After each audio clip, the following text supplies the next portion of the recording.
Wisdom literature is a category or a genre that is probably fairly unfamiliar to most present-day Christians. There's a portion of the Old Testament that is devoted to wisdom writings. Contemporary believers sometimes either misunderstand or misapply this material, which results in a loss of the benefits that God intended for them.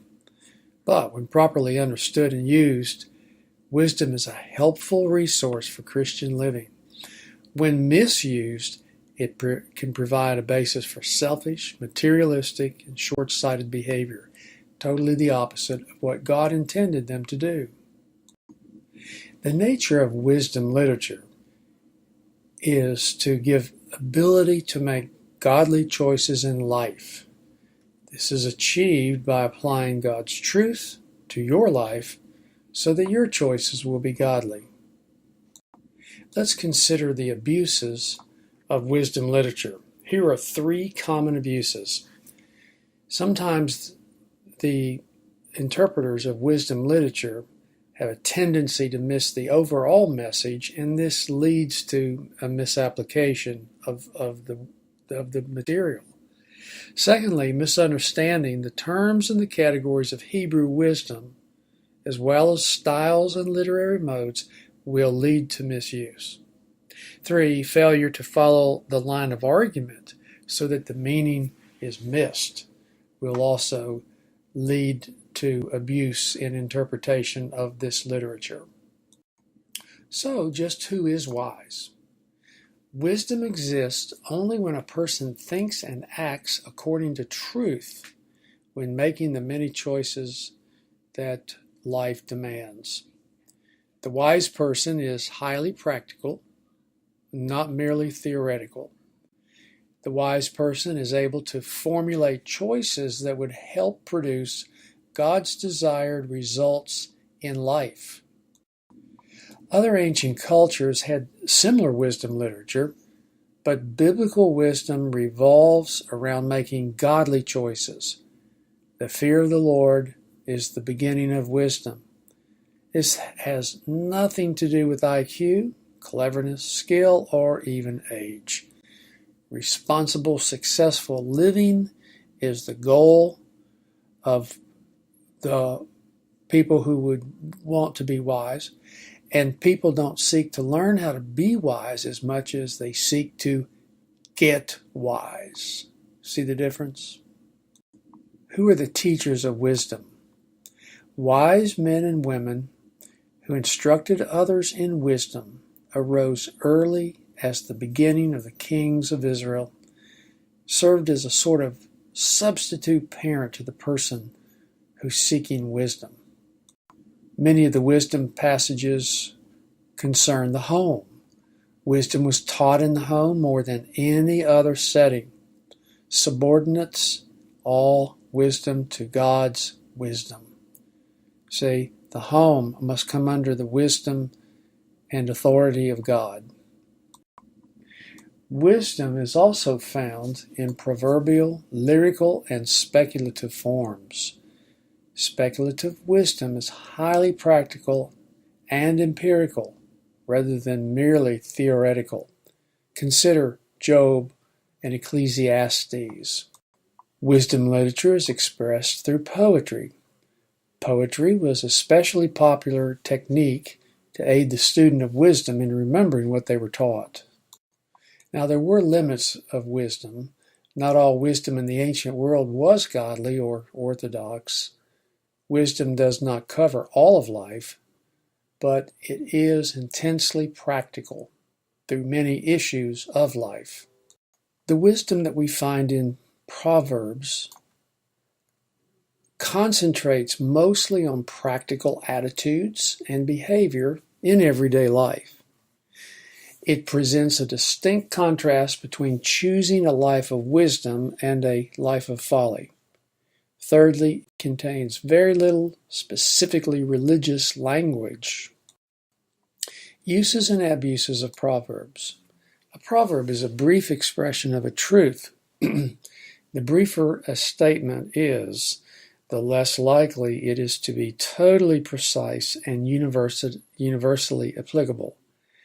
A brief statement is, however, memorable. A proverb does not state everything about a truth, but rather it points toward it. Proverbs tend to use figurative language and express things suggestively rather than in detail. A successful life is according to God's definition, not ours.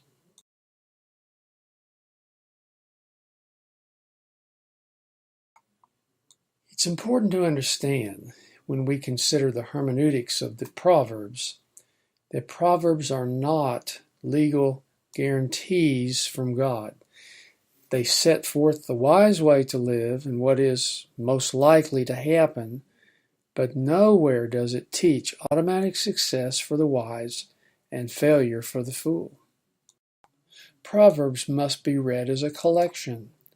Reading a collection provides balance and aids in our understanding. The more one reads a proverb in isolation, the less clear its interpretation will be. A very important hermeneutical principle there. Proverbs are worded to be memorable, not to be theoretically accurate. This is important. No proverb is a complete statement of truth. Now, that doesn't mean that it's not God's word. It's just saying that a proverb is so brief, it's hard to be a complete statement of truth about any given subject or topic that a proverb might address. Some proverbs need to be translated to be appreciated. Since the proverbs often express truth with reference to customs and practices that no longer exist, they require us to recognize the point and translate them into our situations. Take the wisdom of Job. Job comes to us as a carefully structured dialogue between Job and his desperately wrong, well-meaning friends. This dialogue seeks to establish convincingly in the mind of the reader that what happens in life does not always happen either because God desires it or because it is fair. Now, Job prevails in his argument with his friends. God prevails in reference to Job's question of why. Just because suffering exists in our lives does not mean that he doesn't know what he is doing or that his rights should be questioned. Through Job, we learn about God's gracious sovereignty over suffering and the way innocent suffering can glorify God. Now, the wisdom in Ecclesiastes is difficult, particularly because we assume that everything in the Bible was written from God's perspective.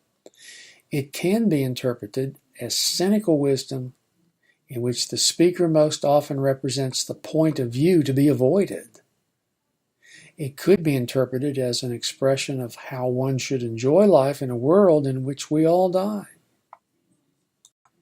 The key to understanding Ecclesiastes is in the term Hebel, which means vanity or futility. It's the key to understanding the whole book. The teacher seems to think that one should live life, Hebel as it is, as a gift from God. The book does not deal with matters of theology or God's faithfulness. Rather, Ecclesiastes is speculative wisdom. It's not so much trying to provide answers as it is reminding the reader of the hard questions. Wisdom in the Song of Songs. This is an example of lyric wisdom. It deals with the wise choice of marital and sexual fidelity. Monogamous, heterosexual marriage is the proper context for sexual relations. As ancient love poetry, its proper context was marriage. It deals with the wise choice of marital and sexual fidelity. The book suggests godly choices in poetry rather than describing them in a mundane way. The book is not about how we can satisfy ourselves, but how one can respond faithfully to the attractiveness of another and fulfill their needs.